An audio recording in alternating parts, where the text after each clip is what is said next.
Let's pick up where we left off. Y'all, I'm clutching my pearls again. Y'all, listen to me when I tell y'all this.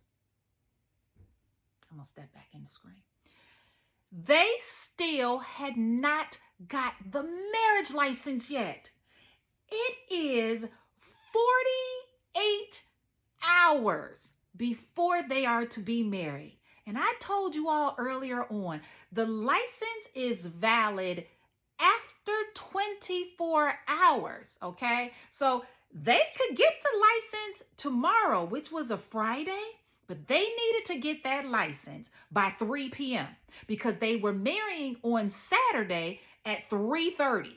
All right. So I need you all to not play around with me. I said, what is the problem? What are y'all doing? You can't get married on Saturday without this document. I don't know how this happened. I kept asking. I kept doing all the things that I needed to do. I know that I stayed in y'all's ear about this license, and they're looking at me like little lost puppies, like, we're going to go ahead and get it tomorrow. I'm sure you are. You have to. If you don't have it tomorrow, what are we going to do? Let me be real with y'all. I had never run into this situation before. I have had people wait until the 9th hour to get their marriage license. But when I say 9th hour, I'm talking about the week of the wedding, not 2 days before the wedding. The couple assured me that they were going to go ahead and get the license tomorrow morning. And I just had to stand on faith that that was something they were going to do. So let's jump on into Friday. You know, the first thing I did that morning was send them a message at about 9 a.m. saying, hey, the courts are open. Go get that license, blah, blah, blah. They text back immediately saying they were in the vehicle, they were heading down to the courthouse, and that they would let me know when they had it. I said, how about this? Send me a photo once you get it. I want to know. I want to see that bad boy. And also, please don't forget to bring it on Saturday. Bring it tomorrow, because the minister needs to see it and to have it so that he can go ahead and officiate the ceremony.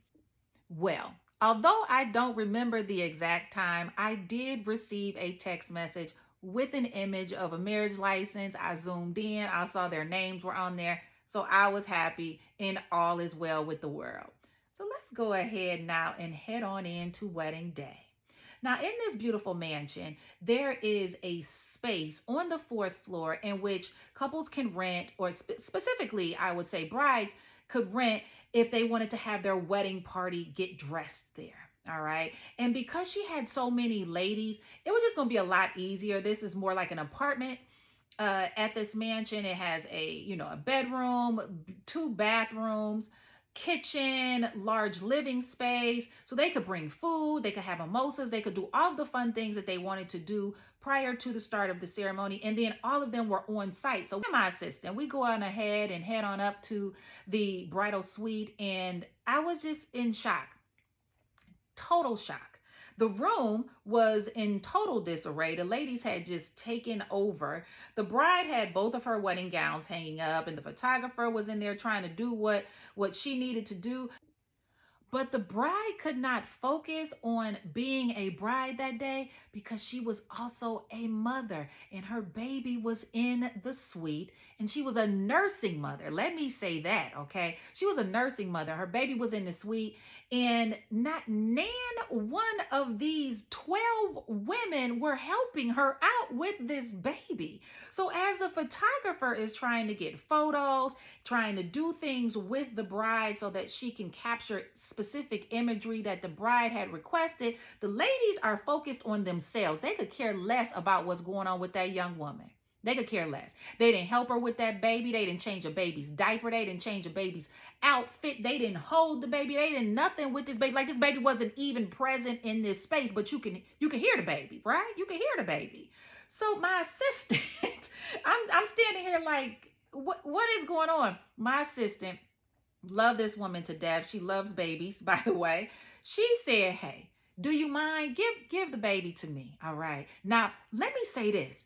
I need my assistant, okay? Because we have things that we have to set up. We have things that we are contractually obligated to do at this venue. But my assistant, being who she is, said, hey, Let me hold the baby while you go ahead and do some things to get dressed, to help with the help the photographer get what she needs. I'll hold the baby for you. Holding the baby turned into 3 hours.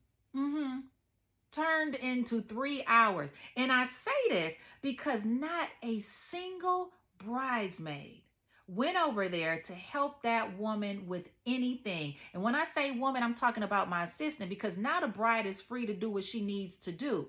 Makeup and hair and all of those things. My assistant is now in this bridal suite taking care of a baby. Yeah, we should add nanny services onto the contract. She is helping take care of this baby. I'm like, okay, at this point, let's do whatever needs to be done, because the bride is calm and able to do what she needs to do. The bridesmaids could care less. They're doing whatever they need to do. And my assistant, she just is now a babysitter. God bless you, boo. But I know. So I am now downstairs in the area getting things set up as quickly as I can, because I'm a one-person show at this moment. My assistant, as I said, is up in the bridal suite doing a task that was never assigned to us, but somehow we were handed this task because the ladies just didn't give, I'm about to say, so excuse my French, a damn.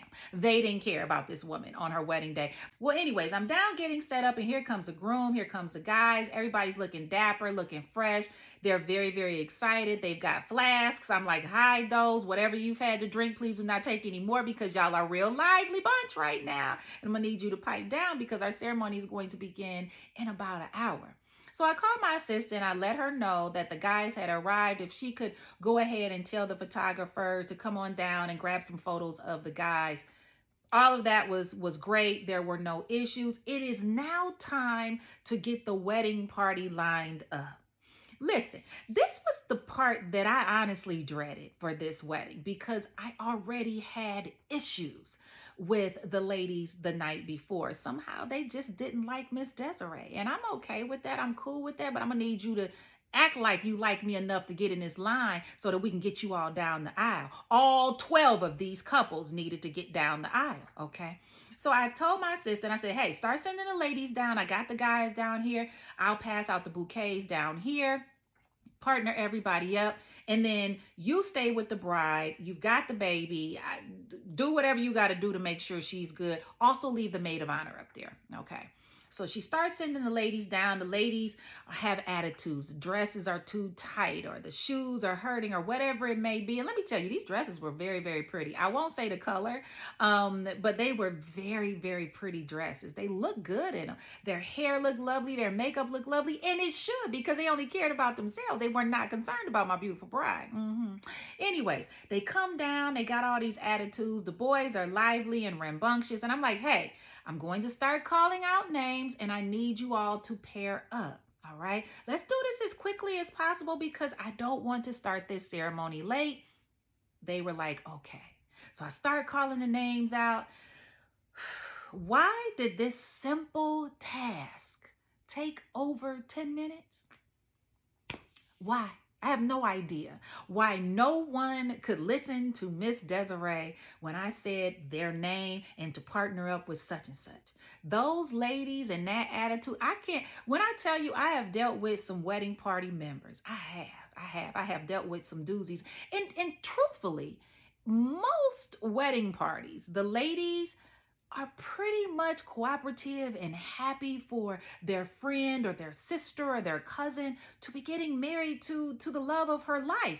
But these ladies they just weren't into it. And I'm trying to figure out why you would pay all that money for hair and makeup and a gown and shoes, et cetera, and not really be into it. What was the point? So that you could take selfies all night, or so that you could be on the phone while somebody is trying to talk to you to get you in line? And then this was the topper. Can you hold my phone? Can you hold my purse? Where am I supposed to put this? Boo.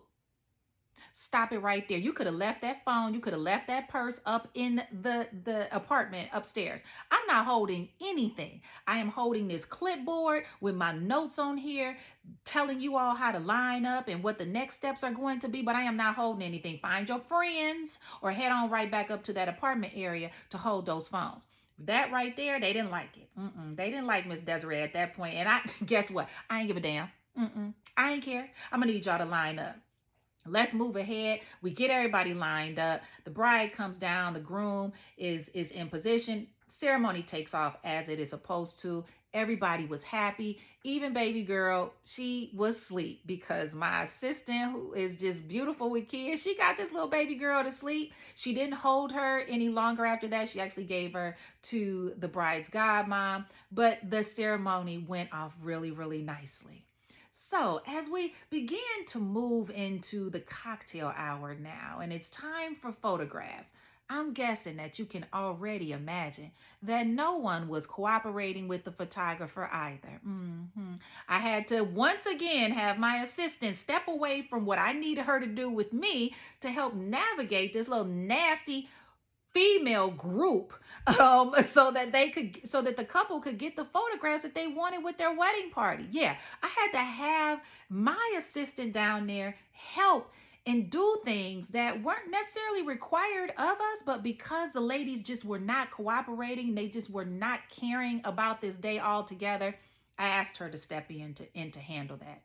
And so photographs happened. I'm sure there were a lot of challenges. I know there were a lot of challenges based on what I heard. I've seen the photographs. They did come out very nicely, I have to say. And so now we're moving into the reception portion.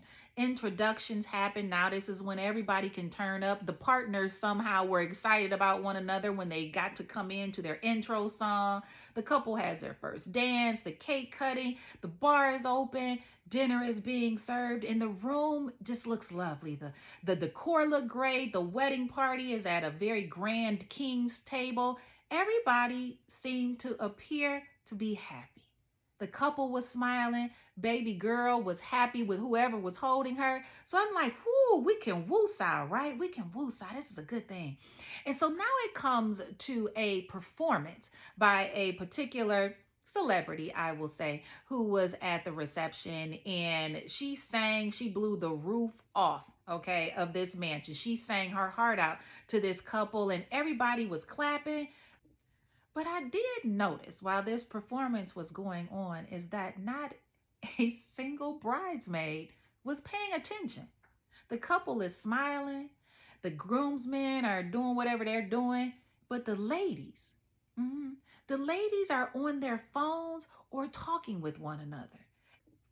I was like, wow, these ladies really are not vested in this wedding. They have no interest whatsoever. It was sad to see, but the reception went on as it was supposed to. But let me say this, at about 10 o'clock, all right? Now, mind you, the reception doors open. They had the intros and dinner and all those things. At about 10 o'clock, there were only two bridesmaids left. And this reception was supposed to end at 12. And the reason I know that there were so few bridesmaids in the room is because of the color of the gowns that the ladies wore. They were bright, let me say that, okay? Yeah, the ladies left. And I hated that for this beautiful bride, this young woman who had found her person, and they had created this beautiful little family, and they had this little baby, and they had spent all of this money on their wedding. I hated to see that her friends, that she felt honored to have stand up for her at her wedding, were no longer present at the reception. And it was quite noticeable when it came to dancing on the dance floor. Guys were out there, they're having fun with the groom, and it's the bride and two bridesmaids. I was like, wow, you talk about a hot mess. Let me just say this real quick. I don't know if she will ever watch this, but I hope you aren't friends with many of those ladies still. Because they don't care nothing about you, boo. But until next time, thank you so much for watching The Wedding Tea, and I'll catch you later.